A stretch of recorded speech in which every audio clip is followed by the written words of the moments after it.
ഇന്നും പാളിയ driving test.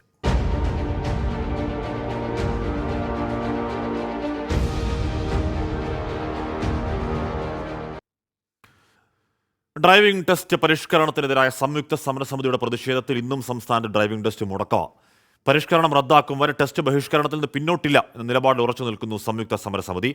Motor വാഹന വകുപ്പിലെ ഉദ്യോഗസ്ഥ സംഘടന പുതിയ പരിഷ്കരണത്തെ പക്ഷേ സ്വാഗതം ചെയ്യുകയാണ്. പതിവ് പോലെ ഇന്നും മോട്ടോർ വാഹന ഇൻസ്പെക്ടർമാർ ടെസ്റ്റ് നടത്തുന്നതിന് ഗ്രൗണ്ടുകളിലെത്തിയിരുന്നു. സ്ലോട്ട് ലഭിച്ച ചിലരും ഗ്രൗണ്ടിലെത്തി. തിരുവനന്തപുരം മുട്ടത്തറയിൽ 2 പേർ ടെസ്റ്റിനെത്തിയതോടെ തർക്കം. ഡേറ്റ് ക്യാൻസൽ ആയി പോയെന്ന് പറഞ്ഞു. അപ്ലൈ ചെയ്ത് 15-നാണ്. ഇവിടെ വന്ന വണ്ടി കിട്ടുമെന്ന് പറഞ്ഞായിരുന്നു. ഒരാളെത്തിയാലും ടെസ്റ്റ് നടത്താമെന്ന നിലപാടിലാണ് മോട്ടോർ വാഹന വകുപ്പ് ഉദ്യോഗസ്ഥരെത്തിയത്.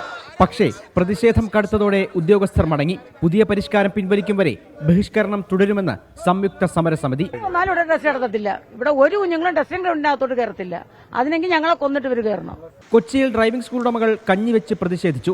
ഉത്തരവ് സ്വാഗതം ചെയ്യുന്നുവെന്ന് Kerala MVD gazetted officers association അറിയിച്ചു. ടെസ്റ്റുകൾ കൃത്യമായി നടത്താനാണ് ഉദ്യോഗസ്ഥർക്ക് നിർദ്ദേശം നൽകിയത്. വേണ്ടിവന്നാൽ പോലീസിന്റെ സഹായം തേടുമെന്നും സംഘടന അറിയിച്ചു. 24 തിരുവനന്തപുരം.